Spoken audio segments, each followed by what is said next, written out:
B. Frank Network. Content on this production is for entertainment and informational purposes only. It is not medical advice, nor is it intended to substitute medical treatment or diagnosis. Seek medical help if you believe that you are suffering from a mental illness or are a threat to yourself or others. By using any or all of the information provided, you do so at your own risk. Any application of the material is at the listener's discretion and is his or her sole responsibility. Hey everybody, Doc Brian here. Many times we've heard the expression, when one door closes, another one will open. But we're not always so patient for that next door to open. Sometimes we try to force the closed door open, or we run to the nearest window to get out so that we can head that direction. And while sometimes in life we may be so goal-oriented that we go towards things, but I think oftentimes we mistake doors that have shut as loss instead of gain. You see, it's all about perspective. Think about it today. What good has come to your life due to some closed doors?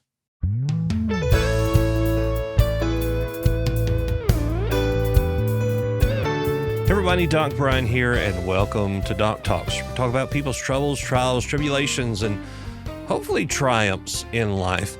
I was on TikTok a few weeks ago, and I ran across a guy named Collier Landry. Did I say that right? Collier? Yeah. Proud of myself there. I typically get it wrong on the first try. But Collier has, he's the host of a podcast called Moving Past Murder, and that kind of caught me off guard with the name of a podcast like that, but I come to know real quick why you are into true crime, being a trauma survivor. So we're excited about having you here with us on the show today. Thank you for having me. I'm happy to be here. Not a problem. Well, I'm not going to try to tell any part of your story. I'm just going to let you kind of lead into how you are a trauma survivor of moving past murder.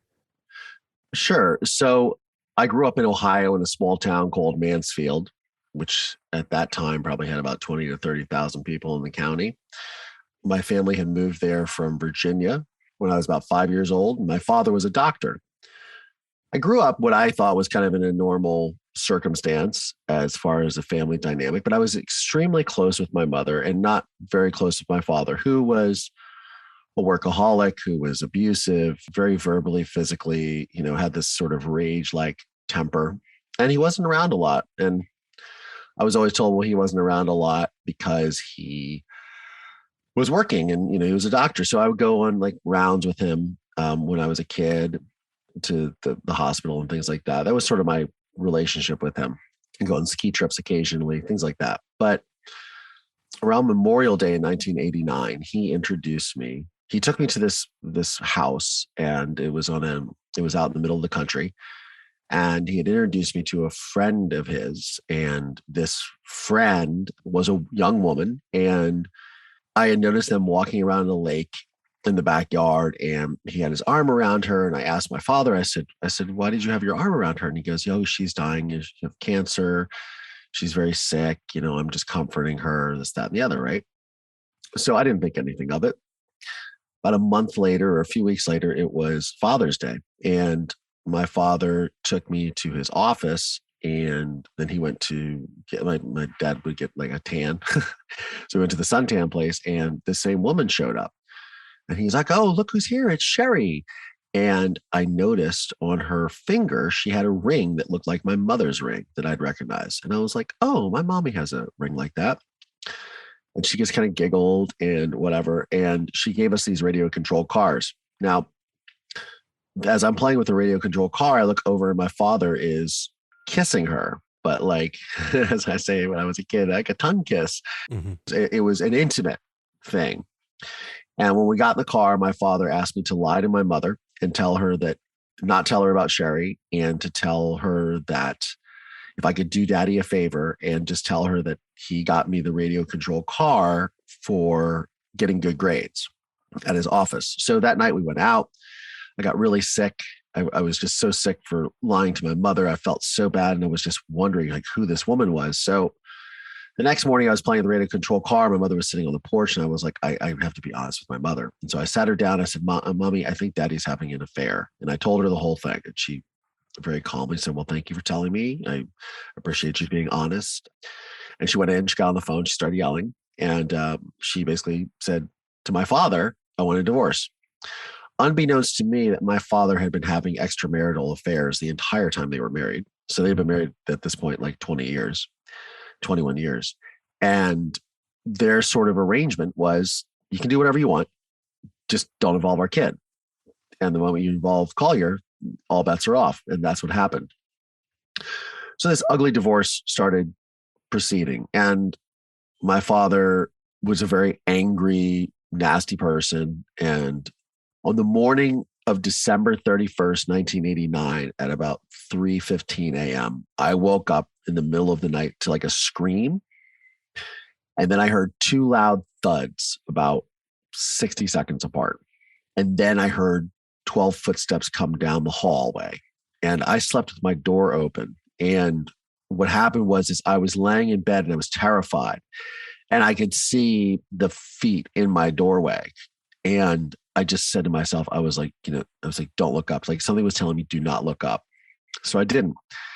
I ended up going back to sleep that night. I woke up the next morning, I ran straight to my mother's room. I noticed the sheets were all scattered and messed up. I was looking for signs of blood. I was looking for this evidence, whatever this was, right? I came downstairs and my father was sitting on the couch. He had just taken a shower. And I said to him, where is my mother? And my father said, well, Mommy took a little vacation, Collier. And he started getting into this whole thing about, we're not going to call the police. We're not going to call the FBI. We're not going to call, he tells me this whole story about her leaving. And it was just, I knew it was bullshit. I knew he was lying to me. And I knew that my mother was dead. And I was just like, oh, you're going to try to get away with this. So the moment he left my house, I had saved phone numbers from my mother's friends. And I immediately called them. My mom had just gotten a cordless phone. So I ran upstairs in the bathroom and hid and called all these people. And I said, mommy's gone. And I immediately, went into like crisis mode. I said, you need to call the police and you need to tell them this is what happened. So two police officers came to the house. They looked around. I know my grandmother was staying there. She had come the night before because she was very close with my mother. They were almost like sisters. It was very odd. So this is my father's mother. Her behavior turned strange immediately. And she was yelling at me about letting the police in and how dare you do this. And so the police left and I followed up with my mom's friends and they said, well, they're treating it as a missing persons case. They filed this report. And I was like, she's not missing. She's dead. I was like, fuck this. What happened is this one detective happened to see the missing persons case and came to the house. And my grandmother refused to let him in. And I grabbed the door and I let him, let him right in the house. And my grandmother goes to talk on the phone to call my father. She's like, I'm calling my son right now. And she's irate that I let him in. She's so angry. And I grab him and I say to him, my mother is dead. Like, she's not missing. She didn't just up and leave. My mother would never leave me. She's dead. And he gave me his business card, which I hid.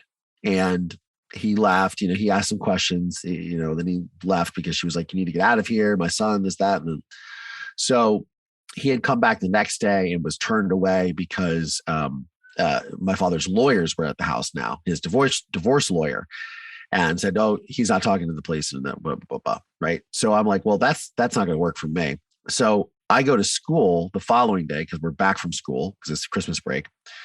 And I say to the principal, I hand her the card. I was like, you need to call the Mansfield Police Department. And I want to talk to this guy because I knew at that point that I would be able to safely outside of my home, talk to this police officer and tell him everything.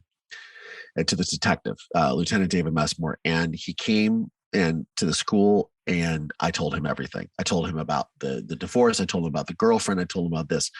And I told him, I said, look, I'm going to go home tonight. And while my grandmother is dealing with my sister, I'm going to run upstairs. I'm going to go to the crawl space and I'm going to pull the bookshelf out and look in the crawl space for my mother's body. I'm going to look for her purse. I'm going to look for this. And this went on for a couple of weeks. And I would have Dave Messmore come to my school and I would say, look, like what's going on with the case. Here's some things that I found in the house, blah, blah, blah. And it wasn't until I was with my father, we had stopped at a gas station and he went inside to pay for gas. And I start rummaging through his truck and I open the console and I find two Polaroid pictures. One is of a house and the second picture is of his girlfriend with her two children sitting in front of a fireplace that's covered in plastic. And I was like, this is a new house. I then get Dave Messmore, at the school. I tell him about this house. About a few days later, now my father is traveling back and forth to Erie, Pennsylvania, because he's setting up a new medical practice up there with his girlfriend's uncle. He's coming back and forth, and he says to me, and he like has me rub like Ben Gay on his shoulders and stuff. And he was very sore, and he had marks on his hands and things like that, which I took note of, and I told Messmore. And then he says to me, he goes, "Well, I have a medical conference." And because he started acting like a little off. I mean, he was already a little off, but now it was even more like he might know that I'm talking to someone. And he said, "Well, I have a medical conference in Florida that I'd like you to come with." Because that was sort of typical. Like every year we would go to a couple of medical conferences. They were always in like Clearwater Beach, Florida, Tampa area. And we would, do that as a family, right? And go to like Busch Gardens and whatever. But this was weird because my mom isn't around. And it would just be me and my father, which I don't want to be around him. He's not a nice person. And I'm pretty sure that he suspects that I've been talking to the police. So I say to Dave Messmore, I'm like, you have got it. Like my father wants to take me to, to Florida. I said, I have been able to swim since I was 4 years old. I am going to drown in the Gulf of Mexico. You got to get me out of my house. And on the morning of January 24th, 1990, at about 6 a.m., these two strangers are in my bedroom and they're like, "You need to pack a bag with all your things. You have 20 minutes and we need to leave." And at that point, the whole crime lab comes in the house. And there's like all these like scanners and police officers and men in white lab coats. And I ended up going into a temporary sort of living situation that night. I have a really bad, horrible asthma attack. The next morning, I find out. I go to the hospital for treatment. I get my treatment. Then they tell me, they say, Lieutenant Messmore found your mother and she was dead. So ultimately what happened is that house is when I found that house, it tipped them off that there was another house. Because this is 1990 now. There's no Zillow. There's no Google. Like you can't like just easily find this stuff, right? But they were like, oh. And it was ultimately that under that house, under the basement floor, underneath indoor-outdoor carpeting and new shelves, my mother's body was buried underneath like 4 feet of concrete. And they exhumed her body. It was still wet. And then that's when they arrested and charged my father with murdering my mother. My father's side of the family was blaming me for my father getting caught. My father just saying, "You're going to put your fathers in prison." And my mother's side of the family hated my father so much for molesting their two daughters, which had occurred a year previous. Now, I didn't know any of this until much later on in my life, but there was this hatred of him, which is understandable, right? But they basically said to me, "We can't take you in because you look like your father." And I was abandoned by both sides of my family at a moment that I was in my most need. And the one person in my life that could have made all this better was dead. Because there was no circumstantial evidence, because all the evidence was circumstantial, my father renting the jackhammer to bury her body, buying the concrete, the house, asking about lowering the basement floor in the house, all of these things, but there was no like blood or fingerprints or anything.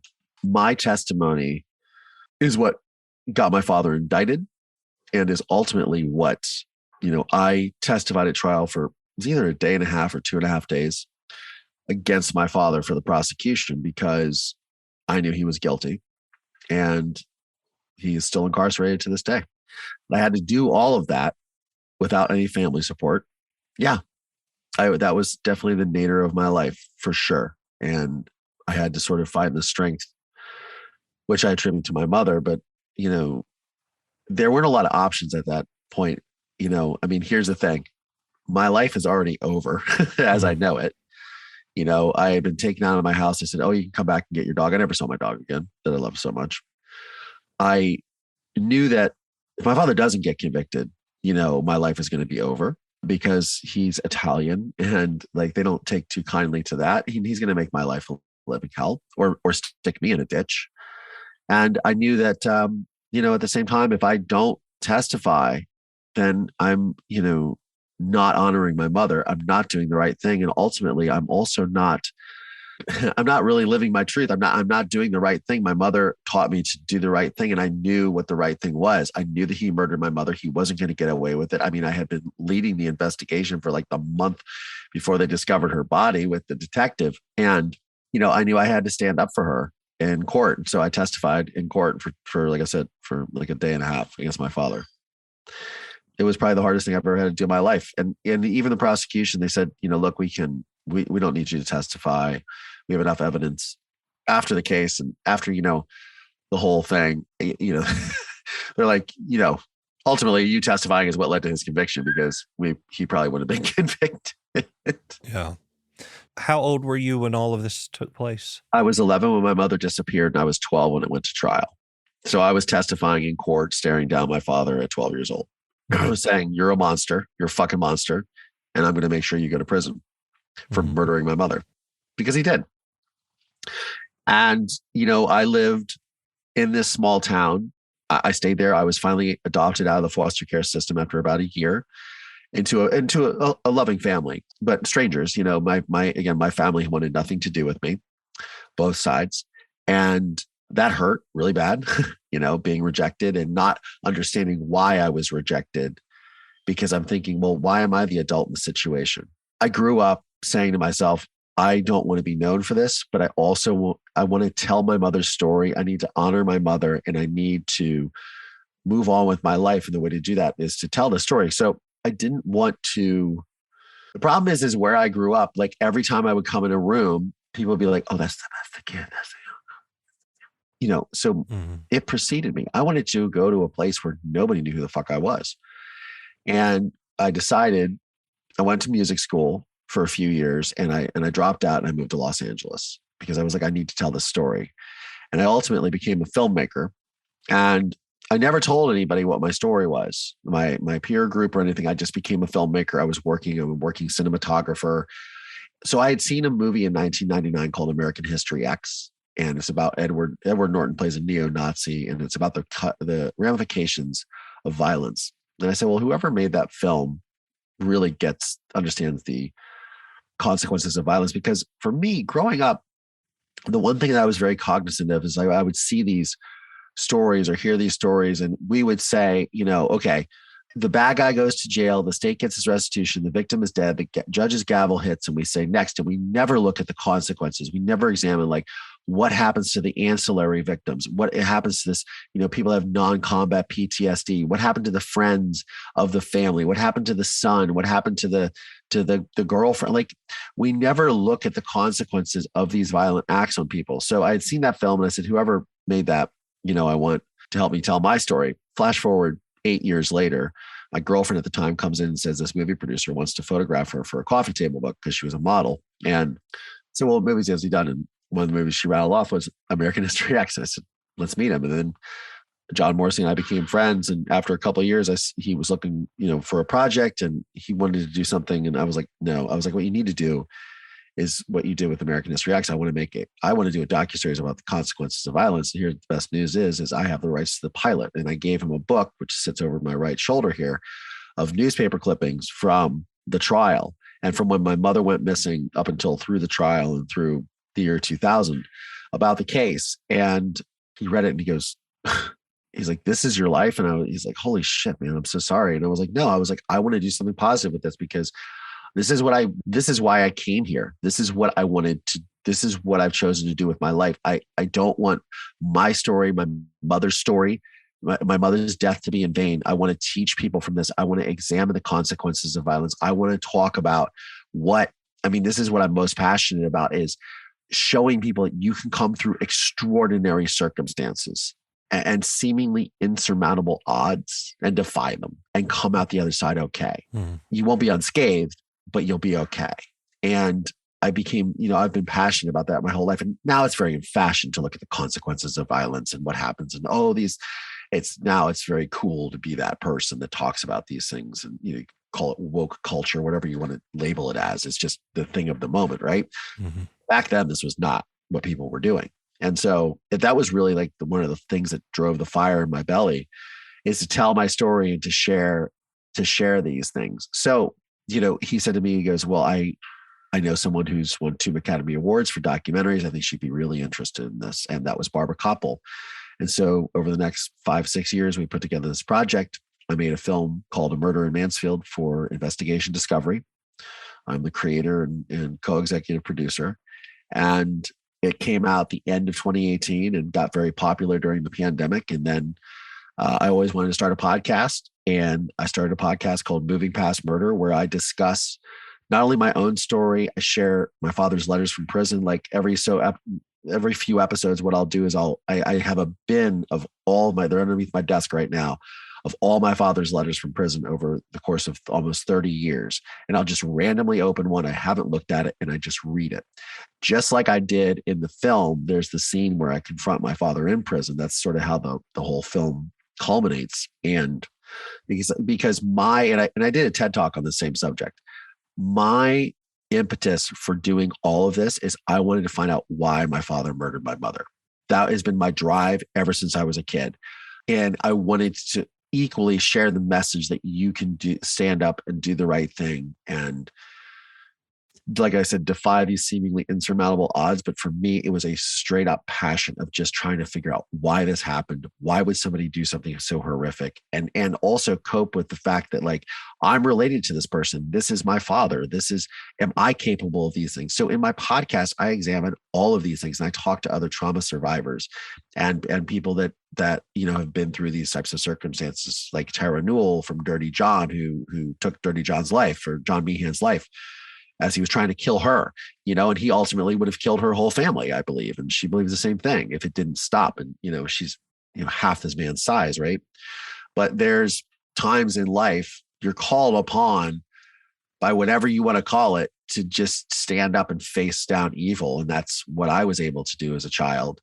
And ultimately I share that story. And my goal with the film was to sort of put these questions to bed for myself, and to really get the answer that I was looking for, which is why my father murdered my mother. But I also wanted to speak to that one kid who is me in foster care, completely abandoned by your family.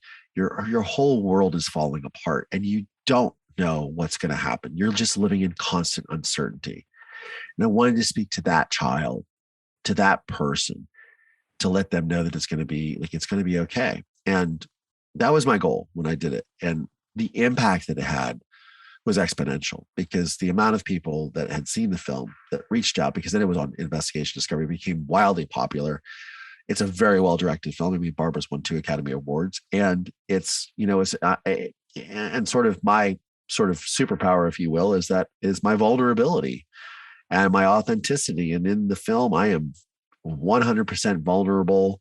And, there's scenes with the psychologist where I'm talking about all this, and it's warts and all.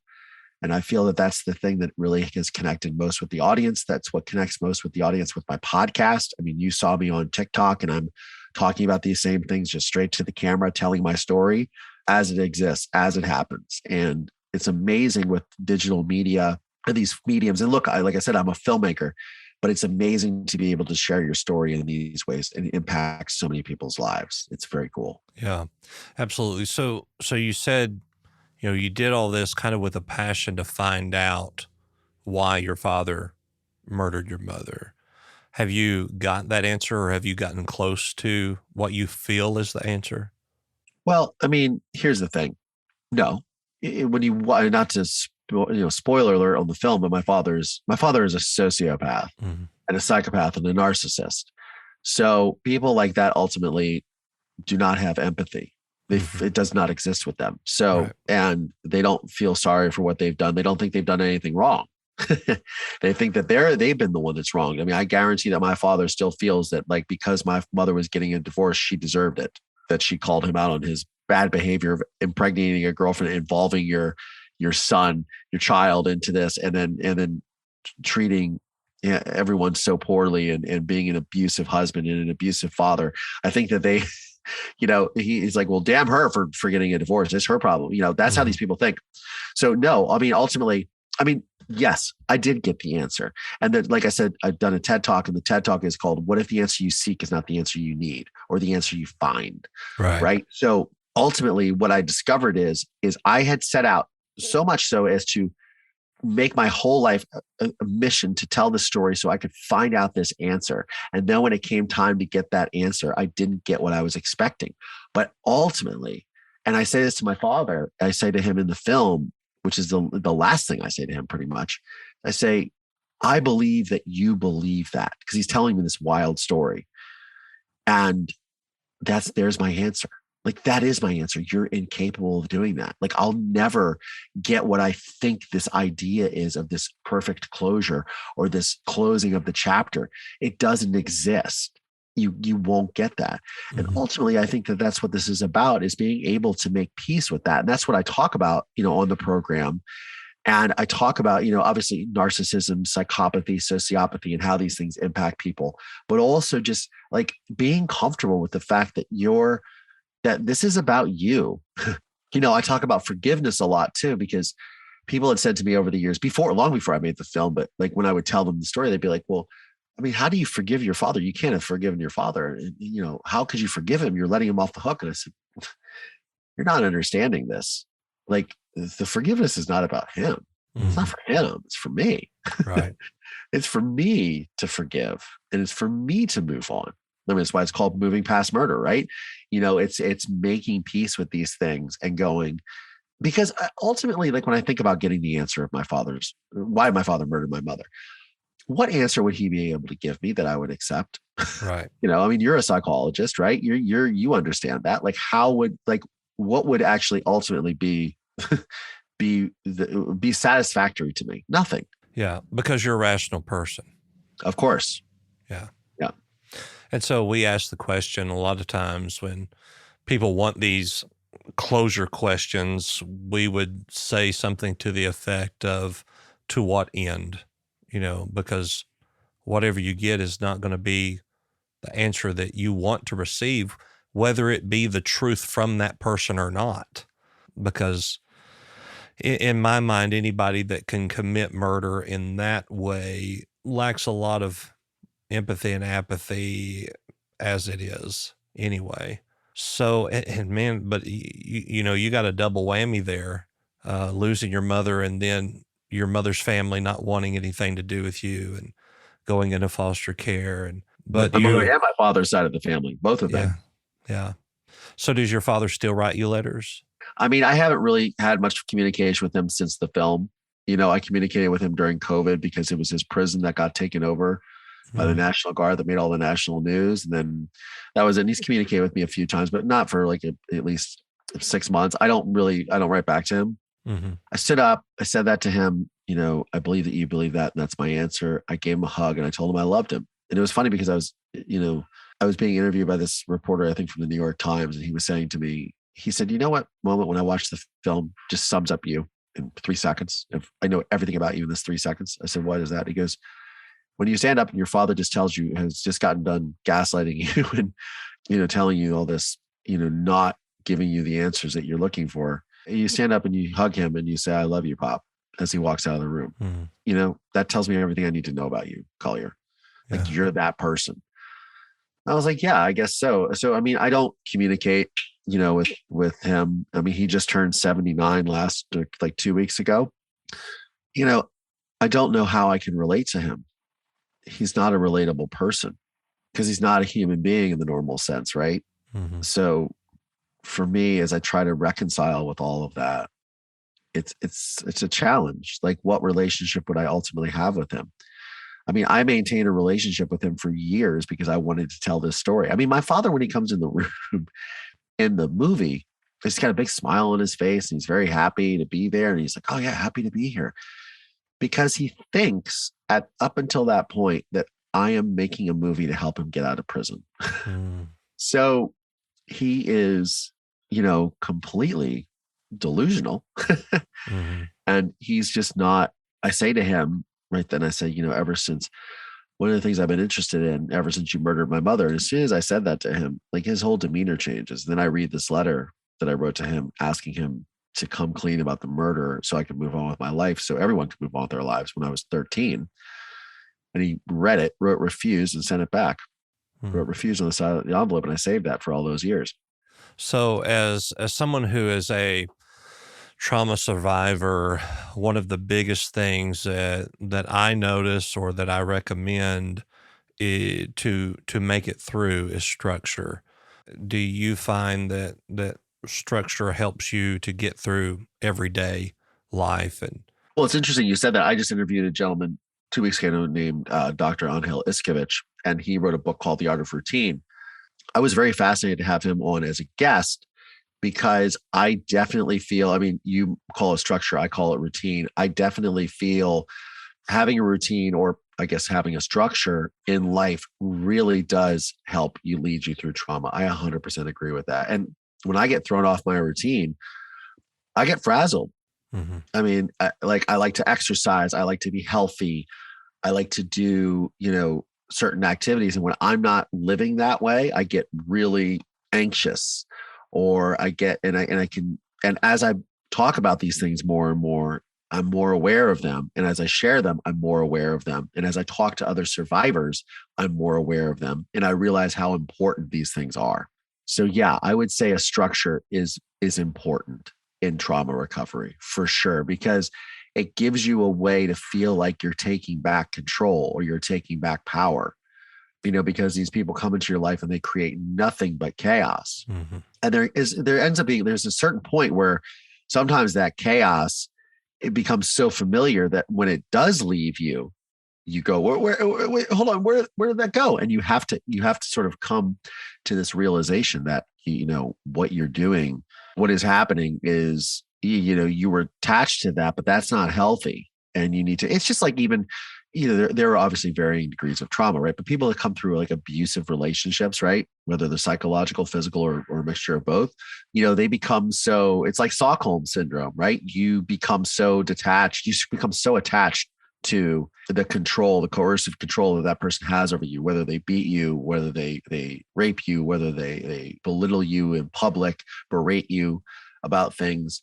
Manipulation, gaslighting, narcissism, those are very insidious things that really creep deep into your psyche. So when you're able to come back and to really take control of that, it's amazing. And, one of the reasons why I share my father's letters is to show his manipulation. Like, here's a man manipulating a child whose mother he murdered, trying to make the child feel bad or plant things about his mother to justify his actions or to make himself feel better. It's very insidious. It's very evil. But it's real. And when I share those things, unfortunately, I mean, it's amazing when people reach out to me, because they do daily, like yourself, right? But these people that reach out to me, I would say the majority of people that reach out to me via social media, email, or they listen to the podcast, they see the film, tremendous amount of them are survivors of physical and sexual abuse in relationships, whether that relationship was with a family member or with a spouse or partner. And they take so much solace in listening to my story. They take so much solace in when I read these letters or when I talk about these behaviors with other people, because we've all been through it. And we collectively, as a society, as a world, have all been through a major trauma together with COVID, right? So I find it, even people, nowadays, even people who have had the most cushy and wonderful lives have also been through, it's not as severe as having a parent murder another parent and being cast aside by your family in your time of need. But, there's a trauma nonetheless, and we need to understand that. So, when I talk to these people and they reach out, or when I share my story, it's amazing to connect with them. And then a lot of times they're like, my story isn't that bad. I see, a lot of the thing is people will see the film or listen to my story and they'll go, they're like, I feel sorry. I felt bad about saying this, but, I realized, I've been through all this, and I listened to your story and I go, God, I have nothing to complain about. And I'm like, and they're like, well, no, I'm like, that doesn't make your trauma invalid. Like your story is your own story. Just because mine is so fucking horrific doesn't mean like I win the prize at the fair. Right. But, it doesn't invalidate your personal experience. I mean, you need to acknowledge and accept that. And they really appreciate that message. And that's the goal of me sharing my story and building the podcast. And as more and more people continue to listen and discover my story and listen to the message, I think it's really cool. Yeah.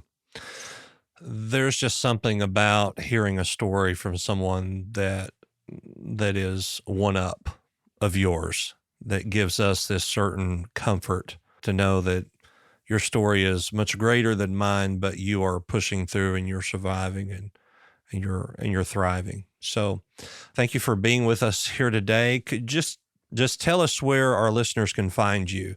Sure. So you can find my podcast, Moving Past Murder, on Apple Podcasts, Spotify, Google, wherever you get your podcasts from. You can also go to my website, which is collierlandry.com, www.collierlandry.com. Also, you can find me on social media. It's all at Collier Landry. So Instagram at Collier Landry. You can find me on TikTok, where I started recently sharing my story and really intimate details, where I'll continue doing that outside of the podcast. That's tiktok.com/at Collier Landry, and on Twitter at Collier Landry. So everything is at Collier Landry. I have a YouTube channel as well, where I also post the video version of the podcast that I release every week. There's lots of great stuff. And as I continue to delve into it more and more, I'm really excited about what I'm sharing with the audience. And I appreciate you having me on the program to talk to your audience. Not a problem. We will make sure to put all of that in the description of this podcast. So appreciate your vulnerability and willingness to share with others. Absolutely. Thank you so much for having me. Thank you. As we were listening to Collier's story today, I was reminded of how important it is for us to realize the power of our own voice. We share our trauma, we share our stories, and so many times we want to just kind of bottle it up and keep it on the inside. But what a comfort it is for us to know that we could help other people through our trauma. Now, I mentioned earlier in the opening of the show that sometimes we look at a closed door as a failure. But what if in our trauma we looked at that even as an opportunity? Because there is somebody in this world that is dealing with something just like you are. Maybe not the same exact circumstance, but a circumstance closely relatable. And you have pushed through, and you could share with them your experience. What kind of world would we live in if we all decided to just encourage each other through our trauma? Thank you for listening today. I'm Doc Brian. Of course, you can find all of my social media links at thedocbrian.com at the bottom of that website. And of course, Doc Talks is a part of Be Frank Network. You can find all of our podcasts there at befranknetwork.com. Thank you for listening today, and we hope to see you again soon. Goodbye.